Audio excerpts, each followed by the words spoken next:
اسی طرح برین، سوچیں، اصل میں رات کو جو لوگ جاگتے ہیں تو پھر وہ بہت سی اس کے پیچھے بھی سائنس ہے کہ وہ کیوں ولنریبل ہوتے ہیں او سی ڈی کے لیے. ٹھیک ہے، تو دیکھیں یہیں سے ثابت ہو گیا کہ سب سے پہلے تو روٹین ٹھیک کرنی پڑے گی. اگر او سی ڈی کو فائٹ کرنا ہے، او سی ڈی کو ختم کرنا ہے تو راتوں کو سونا پڑے گا، کچھ بھی کر کے سونا پڑے گا. That is a disastrous routine. اگر آپ کی راتیں، اور وہ بھی اصل میں او سی ڈی ہوتا انہیں جو 2-3 سال سے راتیں جاگ رہے ہیں. کبھی کبھی جاگنا وہ نہیں، یا چلو ایک مہینہ جاگ لی وہ نہیں، جن کی مستقل روٹین 3-4 سال سے راتیں جاگنے کی ہے تو ان کو بہت اوور تھنکنگ ہوتی ہے. ٹھیک ہے، اور وساوس بہت آتے ہیں، بہت وساوس آتے ہیں. آبویس سی بات ہے، رات کو شیاطین ایکٹیو ہوتے ہیں. تو بیسیکلی اسلامکلی ان کی 2 سورسز ہیں. ٹھیک ہے، وساوس کی. سائیکولوجیکلی گٹ اور برین ہے سائنٹیفکلی، اور اسلامکلی دیکھا جائے تو نفس ہے. انسان کا اپنا نفس جو ہے وہ بھی وسوسے اس کو ڈالتا ہے. نفس امارہ، نفس امارہ جو ہے اٹ از دی ایول نفس. ٹھیک ہے، تو دوسرا ایکسٹرنل سورس شیطان ہے. انٹرنل سورس انسان کا اپنا جو ہے وہ نفس ہے. ٹھیک ہے نا، اور جو ایکسٹرنل سورس ہے وہ شیطان ہے، شیطانی وسوسے ہیں. تو بہرحال یہ اس کی 2 سورسز ہیں. ہو ایکسپیرینسز اٹ، 2 طرح کے جو ہے. ڈزنٹ ایوری ون ایکسپیرینس وسوساز؟ یس، اس کا آنسر ہے یس. ہر کسی کو وسوسے آتے ہیں، اس کا یہ مطلب نہیں او سی ڈی ہو گیا ہے. دیکھیں لیکن 2 قسم کے وسوسے. ایک تو جنرل وسوسے جو ہم سب کو آتے ہیں، وہ مائلڈ اوکیجنل انٹروسیو تھاٹس ہوتے ہیں بٹ موسٹ پیپل ایکسپیرینس. یہ سب کو آتے ہیں، یہ صحابہ کو بھی آتے تھے. ٹھیک ہے، اور یہ بڑے ڈارک قسم کے تھاٹس ہوتے ہیں. No problem. یہ نفس امارہ کی طرف سے ہو سکتے ہیں، شیطان کی طرف سے ہو سکتے ہیں. کوئی مووی دیکھی ہے، اس مووی کی وجہ سے وسوسے آ سکتے ہیں. بڑا کچھ ہوتا ہے. انسان ناول کوئی پڑھ رہا ہوتا ہے، اس کی وجہ سے آ سکتے ہیں. کوئی ایکسیڈنٹ دیکھ لیا ہوتا ہے، اس کی وجہ سے آ رہے ہوتے ہیں، وغیرہ وغیرہ. یہ جنرل وسوسے ہیں. لیکن ایک ہے وسواس القہری. ایکسیسولی اوور ویلمنگ انٹروسیو تھاٹس کو وسواس القہری کہتے ہیں. ٹھیک ہے، تو اس کو اسکروپولوسٹی ان شارٹ جو ہے وہ کہتے ہیں. وسواس القہری جو ہے یہ کتنے قسم کے ہوتے ہیں؟ 3 قسم کے وسواس القہری ہیں. ایک ہے جو عبادہ میں وسوساز ہوتے ہیں، عبادت میں وسوسے ہوتے ہیں. ٹھیک ہے، وہ کیا ہیں؟ اس کے کامن سائنس کیا ہے؟ Feeling that acts of worship aren't good enough, constantly seeking perfection, can spend hours repeating the same act of worship. یہ بہت ہی ایکسٹریم فارم وسوساز ہوتے ہیں. اس طرح کے لوگ جو ہے وہ ابھی ایک رکعہ پڑھ رہے ہوتے ہیں، رکعہ توڑ کے دوبارہ وضو کرنے چلے جاتے ہیں. ابھی دوبارہ نماز پڑھ رہے ہوتے ہیں، ایک دم ہوتا ہے نہیں میرا وضو پھر ٹوٹ گیا، دوبارہ نماز توڑ کے دوبارہ وضو کرنے چلے جاتے ہیں. اس کے بعد یہ سمجھتے ہیں کہ میری جو عبادت ہے وہ قبول نہیں ہو رہی. ان کو شدید قسم کے وسوسے آتے ہیں کہ نہیں میری عبادت قبول ہی نہیں ہو رہی، میں جو مرضی کر لوں میری عبادت قبول نہیں ہو رہی. ٹھیک ہے، اور تیسرا یہ کہ وہ کانسٹنٹلی بہت پرفیکشن اچیو کرنے کی کوشش کر رہے ہوتے ہیں، جس میں اپنے آپ کو بہت انگزائٹی، بہت سٹریس کاز کرتے ہیں. دیکھیں میں سمجھتا ہوں کہ انگزائٹی پیشنٹ کو پہلی تو بات کبھی بھی آپ کو زیادہ سارے اذکار پہ نہیں لگانا چاہیے، اور بہت زیادہ تعداد کے اذکار پہ نہیں لگانا چاہیے. ٹھیک ہے، کیونکہ وہ آلریڈی انگزائٹی پیشنٹ ہے. جب آپ او سی ڈی پیشنٹ کو کہیں گے کہ 10,000 بار اللہ کا انعام پڑھو تو آپ نے اسے مزید او سی ڈی کاز کر دیا. ٹھیک ہے، کیپ اٹ ان مائنڈ. یہ باتیں ہمیں پتہ نہیں ہوتی.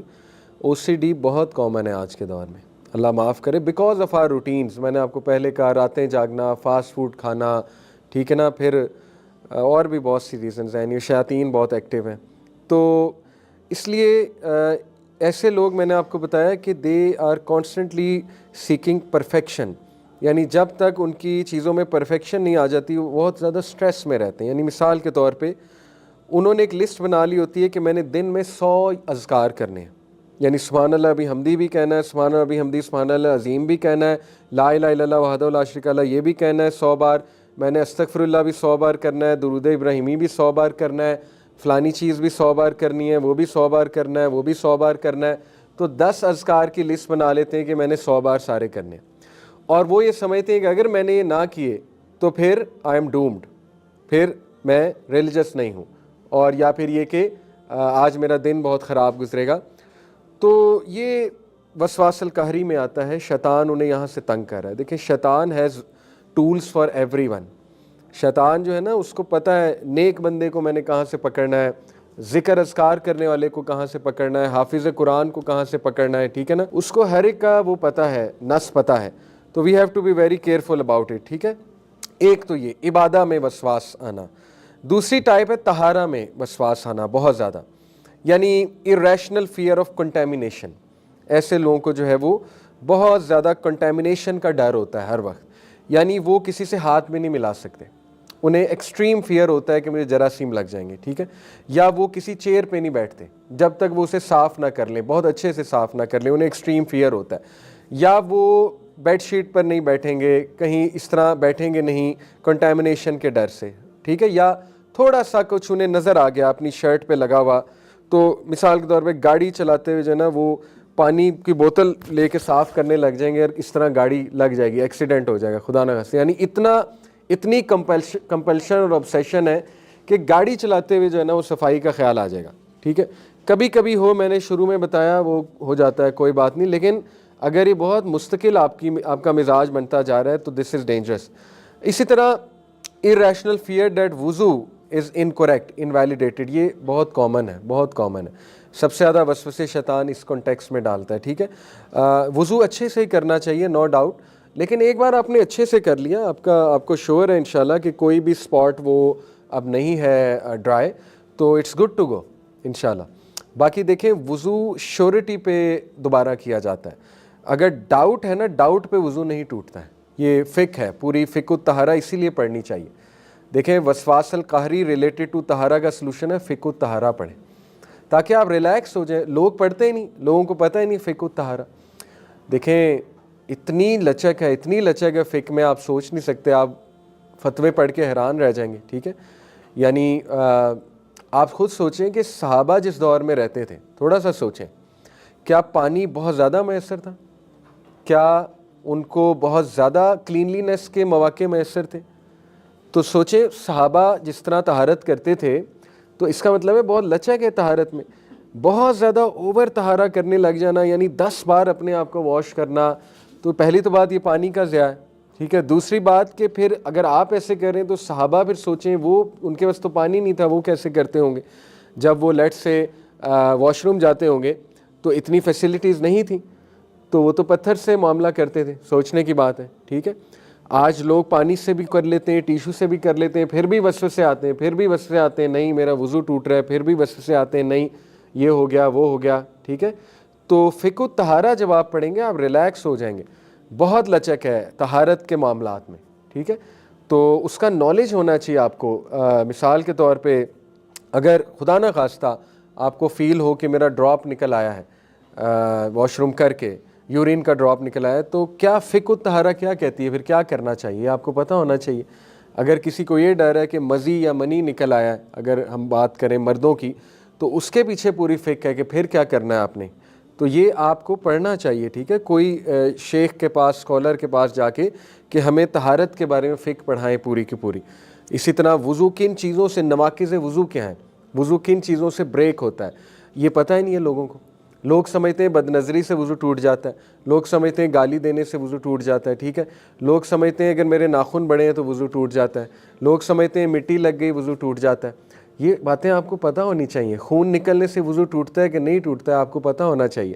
اگر آپ کی شرٹ پہ خون لگا ہوا ہے وضو ٹوٹتا ہے کہ نہیں ٹوٹتا ہے, یہ بڑے ڈیلیکیٹ فقہی مسائل ہیں. تو سب سے پہلے اپنے بچے کو فقہ الطہارہ سے گزارنا چاہیے. ٹھیک ہے, پیرنٹس کو پیرنٹنگ میں سب سے پہلے بچے کو یہ جو فقہ العبادات ہے اور فقہ الطہارہ, یعنی نماز کی فقہ اور طہارت کی فقہ, اس سے اس کو گزارنا چاہیے کہ اپنے آپ کو صاف کیسے کرنا ہے, صفائی کیسے رکھنی ہے وغیرہ وغیرہ, تاکہ بعد میں جا کے اسے مسائل پیدا نہ ہو. ٹھیک ہے, اسی طرح ایسا بندہ جو ہے انسان can spend hours compulsively checking clothes, getting ready for prayer اور کلیننگ دیم سیلفس. تو یہ طہارت سے ریلیٹڈ وساوس ہے. اسی طرح تیسرا جو ٹائپ ہے وسواس القہری کی, وہ ہے عقیدہ کے اندر جو ہے وہ وساوس, belief with conviction in religion. وہ کیا ہے؟ وہ ہے overwhelming fear of accidentally falling out of Islam. یعنی اوور ویلمنگ فیئر, ایک تو ہے نا کبھی کبھی انسان کو فکر مند ہونا چاہیے کہ میں اچھا مسلمان ہوں بھی کہ نہیں, یہ تو تزکیہ ریلیٹڈ چیز ہے, تو اچھی چیز ہے. لیکن بہت اوور ویلمنگ فیئر ہو کہ میں کافر ہو گیا, ہر بات پہ وہ سوچے کہ میں کافر ہو گیا, اور اس طرح کے پرابلمز آتے ہیں ہمارے پاس. ٹھیک ہے, اسی طرح repeat the declaration of faith 100 times a day. اس طرح کے کیسز ہیں، یعنی ہر بات پہ کلمہ شہادت دوبارہ پڑھنا کہ میں کافر ہو گیا ہوں اور میں نے دوبارہ سے اپنا اسلام جو ہے وہ اپنے آپ کو مسلمان کرنا ہے دوبارہ سے. اسی طرح feeling physically distressed and overly anxious when unable to reaffirm faith اور سے دا شہادہ. اور اسی طرح تو اس لیے سب سے پہلے تو ریلیکس ہو جائیں، کیونکہ نبی صلی اللہ علیہ وسلم نے فرمایا اللہ has forgiven for my ummah that which is whispered to them and which crosses their minds so long as they do not act upon it or speak of it. یعنی خوشخبری یہ ہے کہ اللہ تعالیٰ نہیں پکڑ کرے گا آپ کی وسوسوں کے اوپر جب تک کہ آپ ان وسوسوں کو ایکشن میں نہیں لے آئیں گے. تو دیکھیں آج کی جنریشن کو یہ سیکھنا چاہیے کہ وسوسوں کو دبایا جاتا ہے، ٹھیک ہے. ہمارا مسئلہ یہ ہے کہ سوشل میڈیا نے ہمیں اوورلی ایکسپریسو بنا دیا. ہم ہر چیز چونکہ سوشل میڈیا پہ ایکسپریس کرتے ہیں جا کے، ویسے ہم بہت انٹروورٹ جنریشن ہے. ہماری جو جین زی ہے وہ انتہائی انٹروورٹ ہے. آپ ان سے فزیکلی ملیں گے تو آپ کو یقین نہیں آئے گا یہ وہی انسان ہے جو سوشل میڈیا والا ہے، ٹھیک ہے، کیونکہ فزیکلی مل کے وہ بہت انٹروورٹ ہے، لیکن سوشل میڈیا پہ وہ اوورلی ایکسپریسو ہے. تو اس لیے یہ جو عادت ہمیں پڑ چکی ہے اوورلی ایکسپریسو کی، اس وجہ سے ہم ہر چیز زبان پہ لاتے ہیں. تو وہ جب دیکھیں شیطان کا وسوسہ جب آپ زبان پہ لائیں گے وہ زیادہ اسٹرانگ ہوگا، یاد رکھیں، ٹھیک ہے. جتنا آپ اسے دبائیں گے اتنا وہ شیطان جو ہے وہ دبے گا. نبی صلی اللہ علیہ وسلم ایک بار ایک سفر پہ جا رہے تھے تو ایک صحابی کو ٹھوکر لگی تو انہوں نے کہا شیطان نے لگوا دی.